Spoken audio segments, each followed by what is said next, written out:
Bienvenue mesdames et messieurs, merci de vous avez belé à Nabiso, c'est grâce à la magie et à la technologie. Oh, les autres encore pour parler Congo, pour parler de la situation qui se prévoit en République démocratique du Congo, surtout la partie Est. Et voilà encore aujourd'hui, nous avons choisi des thématiques par rapport à ce qui se passe en République démocratique du Congo. Et premier point, nous allons parler sur, nous allons vous convier de suivre au point d'un leader de l'opposition, Norbert Luyeye, opposant radical de la République démocratique du Congo. Lui, il a fait mise au point par rapport à la circonstance, la mort de Némoanantiemi. Au cours, il y a mise au point que je vais vous laisser suivre des révélations de Norbert Luyeye concernant la mort de Némoanantiemi. Voilà, mesdames et messieurs, le premier point. Et le deuxième point, nous allons parler sur les volets sécurité en l'Est de la République démocratique du Congo.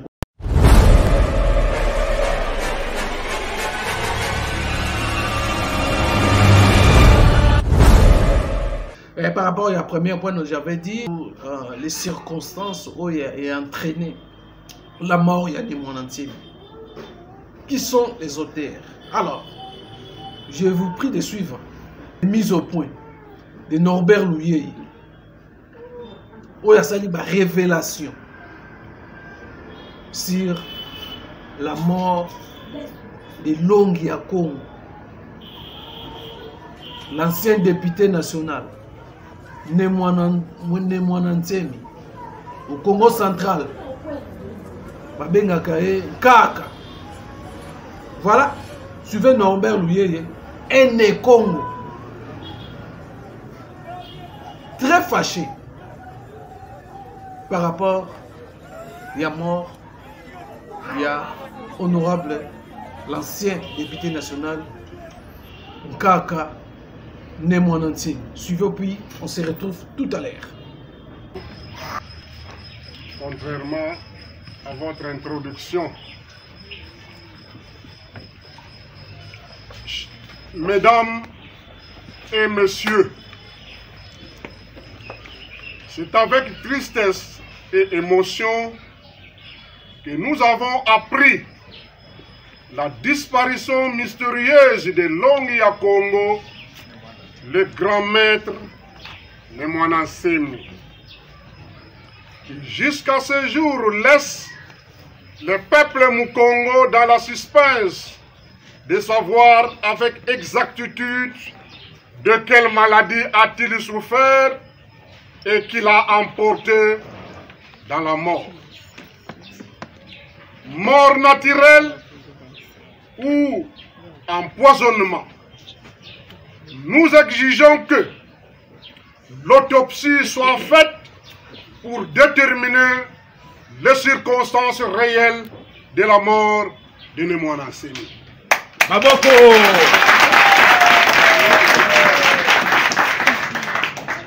Ce suspense nous amène aujourd'hui à fixer l'opinion congolaise de savoir d'où est partie la cause principale de la maladie qui a conduit à la mort de Némoanantiemi. Ce n'est pas un secret pour personne. Il est connu de tous. Son engagement politique dans la voie pacifique, Némoanantiemi faisait face au régime de Joseph Kabila hier. Aujourd'hui, régime de Félix Tshilombo. Des régimes où il a connu des calvaires, persécutés et qui lui ont fait traverser les moments les plus durs et difficiles de son parcours politique.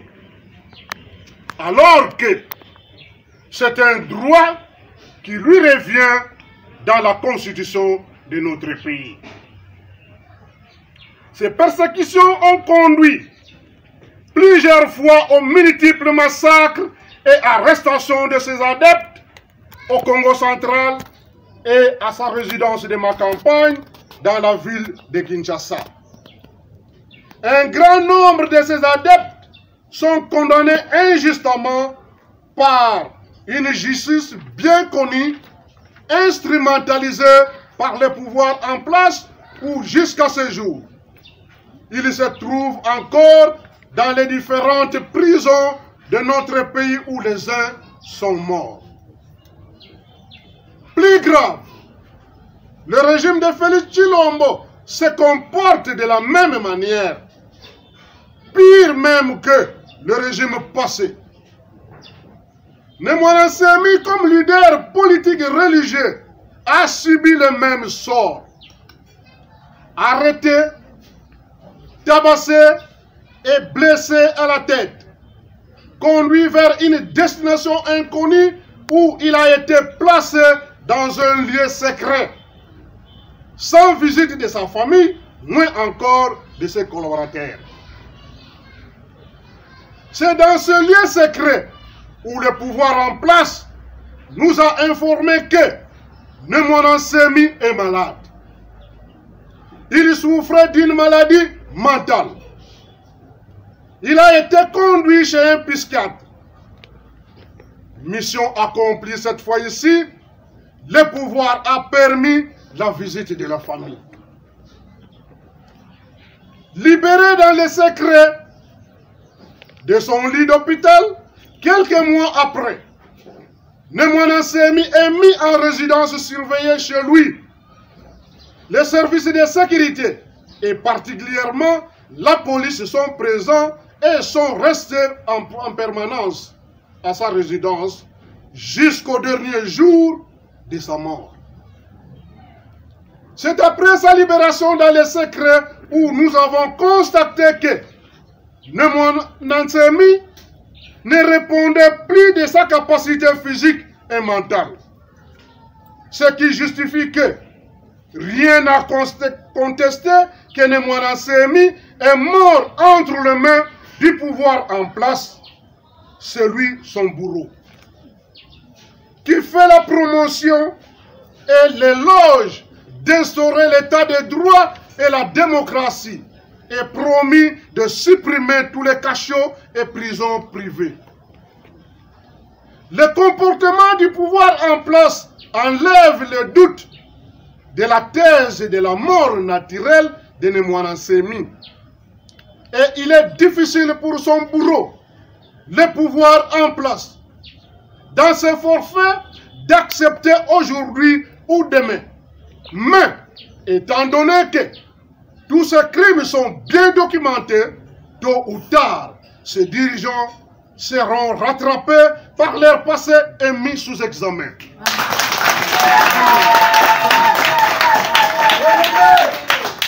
C'est dans cette logique de peur d'être accusé comme auteur et responsable de ce crime que le pouvoir en place a tout fait pour effacer les traces de sa maladie. De savoir de quoi souffrait Némoana Semi. Pour tromper l'opinion, il a bien voulu faire semblant de l'approcher en vue de le contraindre de signer le pacte d'adhésion à l'Union sacrée et au regroupement politique UDPS et alliés. Alors que sont des diables et ces bourreaux qui ont toujours cherché à tout prix les servir pour atteindre sa vie. Cette adhésion à leur famille politique, c'était le seul moyen pour l'achever.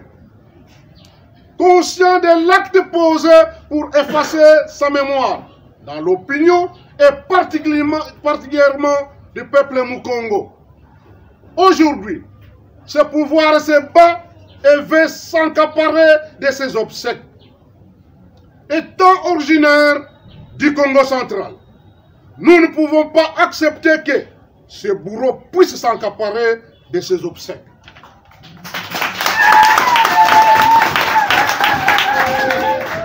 À cette occasion, l'Union des Républicains hier en Sud adresse ses condoléances les plus émues à sa famille biologique ainsi que politique et religieuse.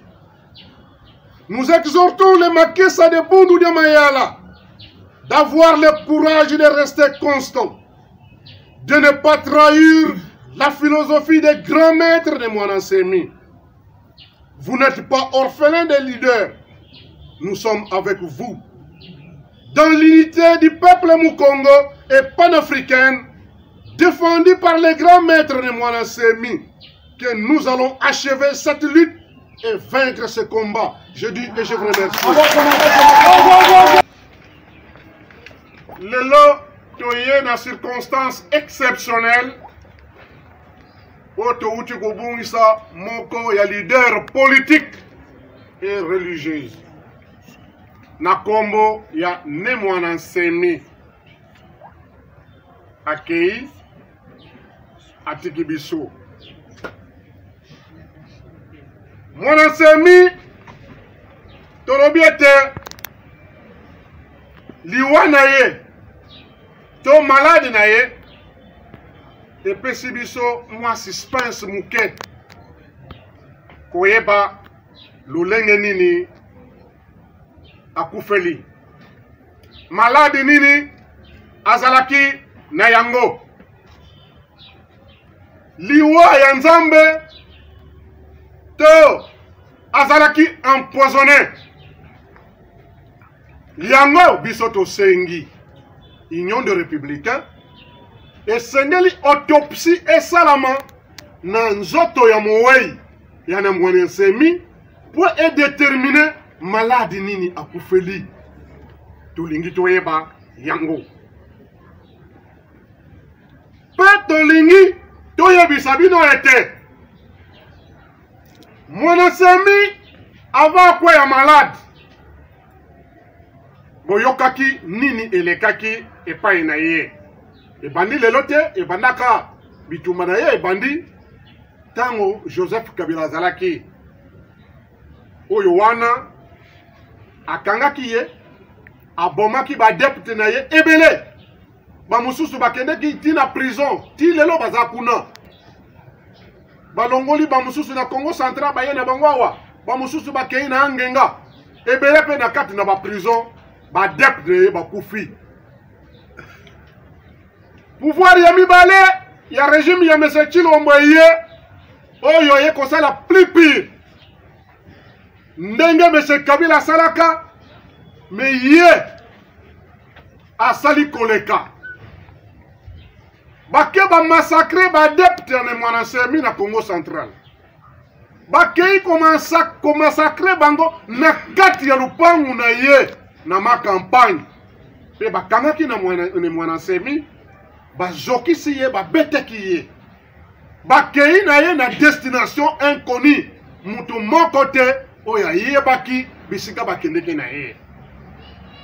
Bake ko bomba ye na lieu privé. O ezali même libota na ye. Même ba député na ye o batikalaki.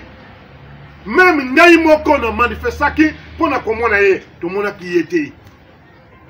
Mais moi si ma mikolo to yoka gouvernement asali communiquer que Mwanasemi azana maboko na biso.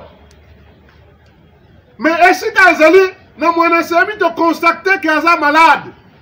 To memi na hôpital et pas ya psychiatre. Oyo batalaka ba maladi ya bayo babelaka maboma. Toye ko constater que ne Mwanasemi mutu na ye eza malamo te.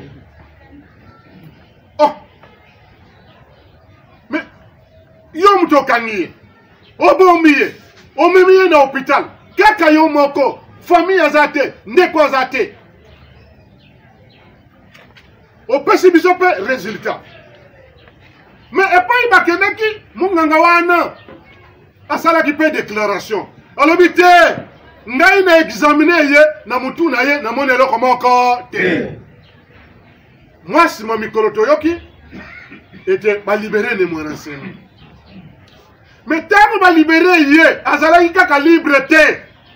Ba memi ye na lupangu na ye na ma campagne ba tie ye en résidence ici surveillé. Ngai moko na zwaki nzela pona kene kotala ye po benga kinga lebele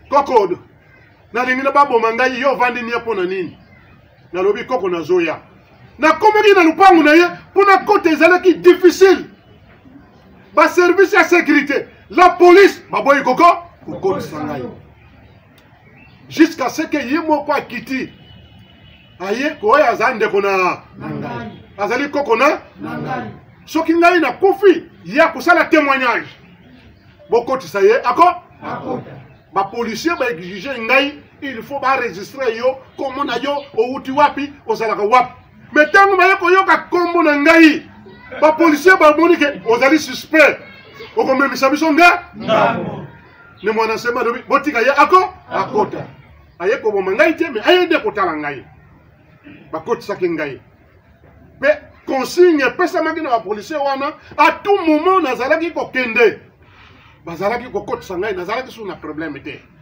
yango nalobi ke malgré baliberaki ye na lieu secret ne mwana nsemi azalaki na résidence surveillée azalaki toujours na maboko ya pouvoir alors moto oyo aza na maboko ya pouvoir aza na résidence surveillée moto wana akufi nana bomi ye nana bomi ye moto oyo akangi ye oyo abomi ye ne moto yango naye koyebisa bino awa te na mokolo ya lelo bourreau diable oyo abomi mwana nsemi c'est le pouvoir en place yango toza kosenga esengeli autopsie esala nini esa e autopsie wana ezala kaka na bamedecin oyo te même bamedecin international il faut baya baassiste na autopsie ya ne mwana mpo bapesa biso vérité ya liwa na ye maladi nini azalaki na bakangi badepte na ye epai bakende na bango na wuti kolobawa bamosusu bakufi bamoni ntia mabota na bango te memi bandeko na bango bamoni bango te ndakisa bango bakufaki na angenga ngai moko ntango nazalaki na de miap nakutaki badepte ya Nemona Nsemi nakei na ndolo na prison ya ndolo nakutaki bango kuna ngai moto akolesa bango balongoli ngai wana nake makala nazalaki na bango mpe nazalaki kosunga badepte na ye mais ngai na bima tala bana na bima na boloko depuis 2018 mais kino lelo badepte na Nemona Nsemi bazaka na prison bakangi bango injustement na justice moko instrumentalisée par le pouvoir en place yango to lobby bon libéré bana wana babima plus grave on a kusala semblant que bango batu babomi Nemona Nsemi te eloko nini basali na dernière minute bamoni kaza malade balobi no soki totiki ye bakoakize biso ke liwa na ye eza na maboko na biso eloko nini basalaki bake kocontraindre Nemona Nsemi akota na union sacrée e awa ntango bazoloba na maponami baconvaincre ye asala adhésion akende na maponami wana na regroupement moko babengi IDPS et alliés alors que bango nde baza baburo na ye tala la gravité ya problème ya loi ya Nemona Nsemi yango biso toye lelo non seulement toye pas adresser mes condoléances na famille na ye mpe na ba depte na ye ya bundu de mayala pe baye baza kosala politique mais toza kosenga atako lelo te lobi te justice na likambo oyo ekosala mosala na yango atako lelo ba échappé parce que régime en place ne mutaza kokonza Congo akangi kopesa biso justice ya malamu te mais tôt ou tard tokolanda bango tokoyeba lolenge kani Nemona Nsemi akufeli de yango toye lelo mpwete tolakisa na monde mobimba à travers bino ba journaliste bosalisa biso pour te message oyo esala nini eleka toko et plus grave pouvoir en place alingi nini alingi s'accaparer na ebeme ya Nemona Nsemi pour obsèque nyonso ye asalisa yango alors que ye mutabomi ye yango tant que fils ya Mukongo peuple Mukongo nakoki jamais kondima baye babomi ye basanka pare na ebeme ya mwana. Nous les Bakongo tozana moyen nyonso même muke toko cotiser pour être tokuna mwana nsemi na dignité na ndenge Bakongo bakundaka ebeme na bango pe kokuna mawate esengele ebeme kende wapi na mboka na ye. Voilà nde eloko oyo toye mpo toyebisa bino lelo message oyo tozalaki na yango.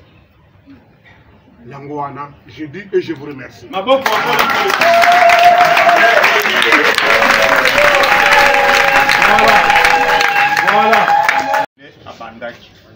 Est-ce que lingi koloba ke luye ya lingi bamona ye neti dauphin alors que du vivant de ne mwanda ntemi période moko aponaka papi mantezolo neti dauphin ekelelo papi asali parti na ye. Luye ya lingi adjembela poete bakongo na bamakese bamona ye neti moto akoya ko paracheve bitumba ya ne mwanda ntemi tote.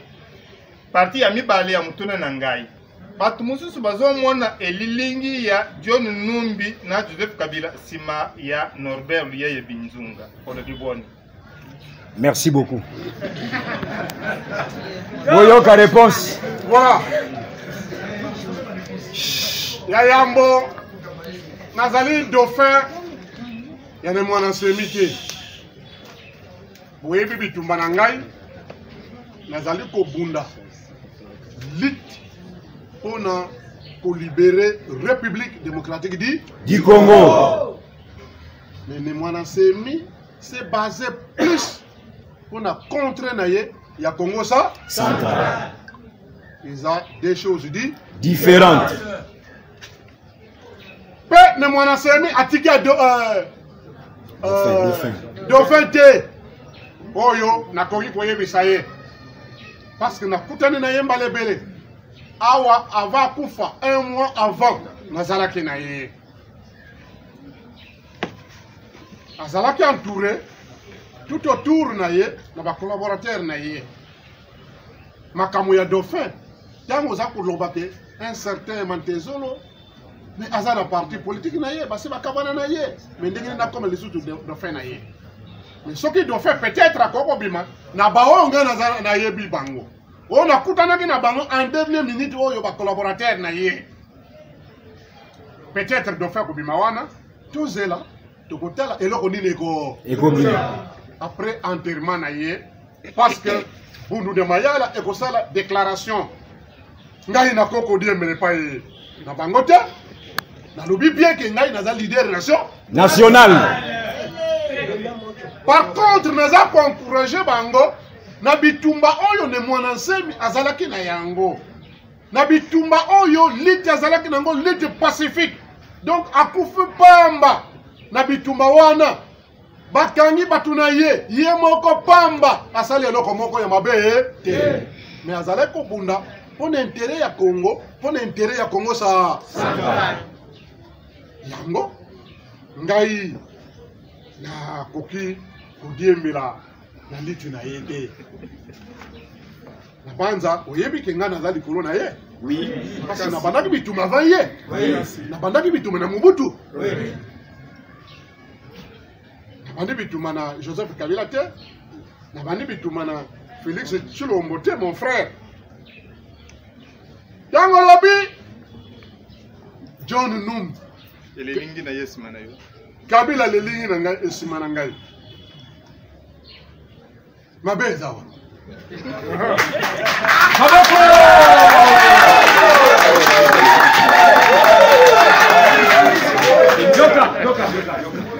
Mabe zate. Baonga na bundi na bango. Bao bakanga kingai, o ba torturer ngai. Plusieurs fois. C'est Joseph Kabila. Mais na lobaka na yeke yo ko kende ngai na koti akende kite akenda. Mais comment lilingi na bango sima na ngai oui baya sima na ngai mais bale kaliboso na ngai toujours liboso parce que sikoyo ngai naza liboso na combattre bango bango bakwei siko naza ko bunetuma na mutu mususu baya soki balingi baya kotyanga ipwa mabe ezali on a achevé bitumba oyo ebandaki epai na bango voilà na soki wana. Voilà, mesdames et messieurs, vous avez suivi les Nobel, vous avez suivi la première partie en français puis à lingala. C'est pour permettre à tous les Congolais de bien comprendre. Merci de vous avez prochainement, portez-vous bien, bye bye.